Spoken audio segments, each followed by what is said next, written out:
Welcome to video, what is this, video 5? Let's see, 1, 2, 3, 4, 5. Oh my god, this is video 6. Calm down, Katie. Welcome to video 6 of your How to Create a Successful eBay series.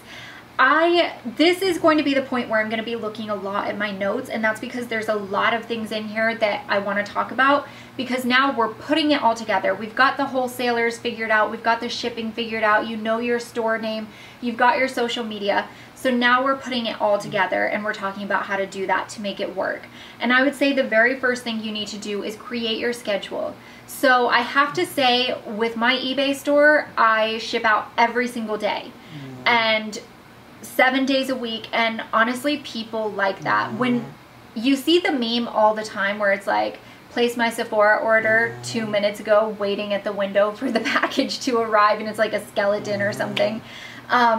We are a fickle bunch and we are also quite impatient when it comes to online orders. We want it in our hand the moment we press order. And I think that when you only ship out 1 day a week, you're less likely to get sales. And then also, even if you shipped out 3 days a week, people want that order. They want to get that shipping notification within 24 hours of placing that order. So ship out every single day. But that also means you have to create a schedule that you can work in. So if you are trying to work a 9-to-5 job and do your eBay store, that means you're either going to have to process your orders at 5 in the morning, or you're going to have to process your orders at 8 o'clock at night. But either way, you need to create a schedule that works for you, that you can process orders every day. If by chance, for some reason, you get in the habit of not sending out orders every day, and yet you say you ship out every day, you're gonna get some really negative feedback, and that's really going to hurt your store.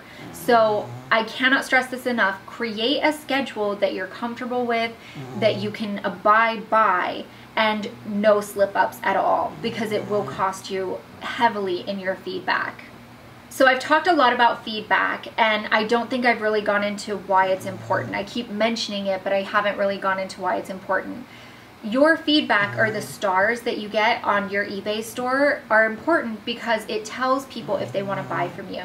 So on my eBay store, I actually have an 100% rating, 100.0 rating. And that's really hard to get, and in fact, you'll see some stores at 98%, and I can tell you, it is hard to stick at 100%. But the best way you can stay at 100% is by offering genuine products, reasonable shipping rates, and ship out when you say you're going to ship out.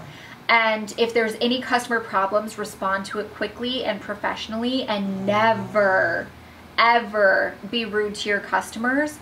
The reason why, and we've seen it with companies like Tarte, or even, oh my gosh, there was one the other day where somebody will screenshot what you said to your customers, and they'll post it on social media and tag you in it, and next thing you know, you've got like a literal shitstorm. And so do not be rude to your customers. If you find that they're getting really antagonistic, just say, you know, thank you for your business, or we're processing your refund, and just let it go. It is not worth being bashed by everybody on Twitter and Instagram simply because you lost your cool. So with your feedback, make sure that you're acting professional and ask people for the feedback. In fact, that's something I put on my card, that I put inside every single mailer. You know, our stores work very highly off of feedback. We'd love to have your feedback, blah, blah, blah. So definitely make sure that you're dealing with them professionally, but also asking for feedback. I always leave customer feedback as well. I know a lot of stores don't, and I find that annoying. But what I have learned to do, rather than leaving feedback for them the moment you ship the item out, because you don't know how they're going to act when they get the item, wait until they've got the item. So if they've gotten the item and they left you feedback, then go in right away and return the feedback as well. But if they've gotten the item and they haven't left any feedback, I always wait about 1 month. I'd say about 25 to 30 days, giving them a chance to leave feedback. But if they don't, I want to make sure that they're not going to return the item, and yet I've left them feedback already. So always do your feedback, but make sure that you're giving the customer plenty of chance to do any returns or anything like that before getting their feedback from you. Also, when it comes to your customer reviews, don't copy and paste the exact same thing over and over and over again. If I know it gets boring because, you know, how much can you say? But one of the things you can do is in a document somewhere, a notes app, whatever, just write out like 10 or 20 different phrases and you can copy and paste from that. But when you start looking at the reviews that people have left their customers, and it's always thanks for a happy transaction, and it's over and over and over and over and over. It's like, come on, like, be a little bit different in each one. And like, that's why I said if you had 10 or 20 that you could kind of copy and paste from, it makes it a lot easier, but it's also not the same thing just over and over. Okay, the next thing is you want to keep your returns low. By doing returns, it ends up affecting your eBay store, especially if you get a lot of returns all the time. eBay starts saying, what's going on with this person? So, and it gets you attention on your store that you don't want because they can shut your store down. So to keep your returns low, the very first thing, have good prices, sell authentic products, have fair shipping prices, ship out when you say you're going to ship out, and if there's a damaged item, offer to replace it if they return the damaged item to you. And that's a really fast, easy way of keeping your returns down and keeping the evil eye of eBay off of you. The next thing when it comes to your store, and I have to say this is the second most important thing aside from your wholesaler, is how you store the products, and make sure that you store it properly. So you do not ever want to leave cosmetics in your garage in a box.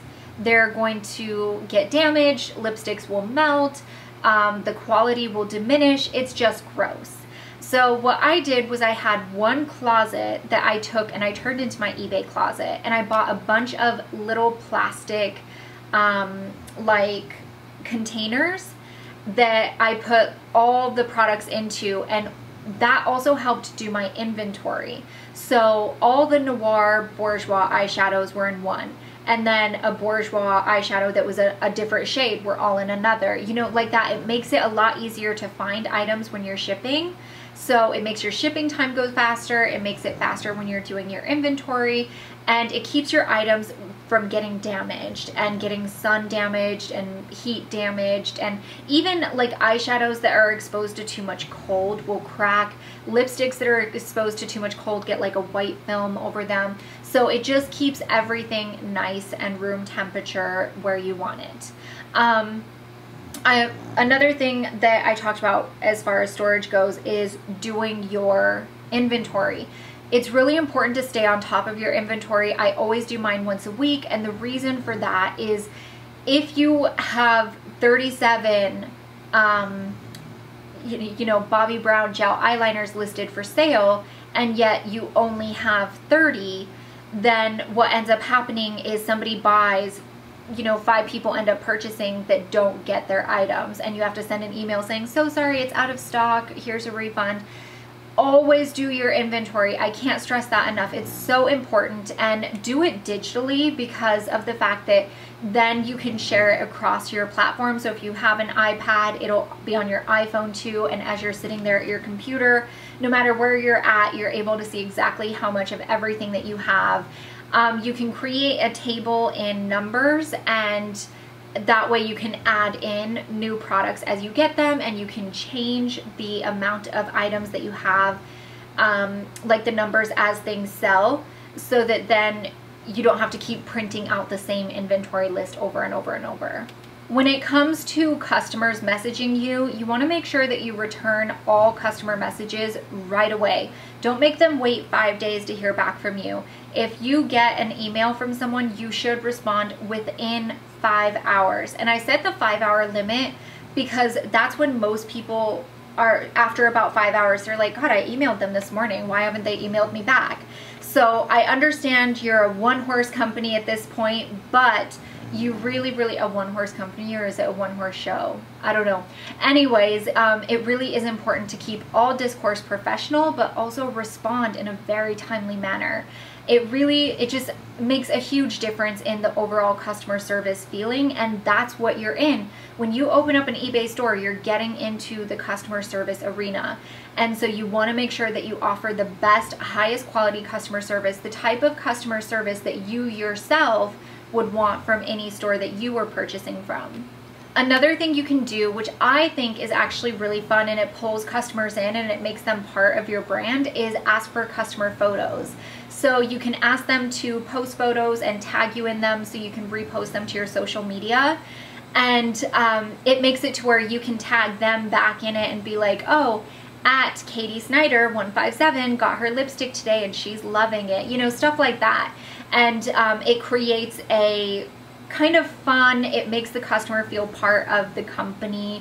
And then also something you can do on your social media is offer giveaways. So like maybe once a month you offer a giveaway amongst the people who have tagged you in their photos. And it creates a good dynamic, and it allows them, because then they say that they bought a L'Oreal lipstick from you, and now their friend who saw them wearing the L'Oreal lipstick on Instagram is going to come buy that same lipstick from you. Do you see what I'm saying? Like, it creates that circle, and it's an important circle to have.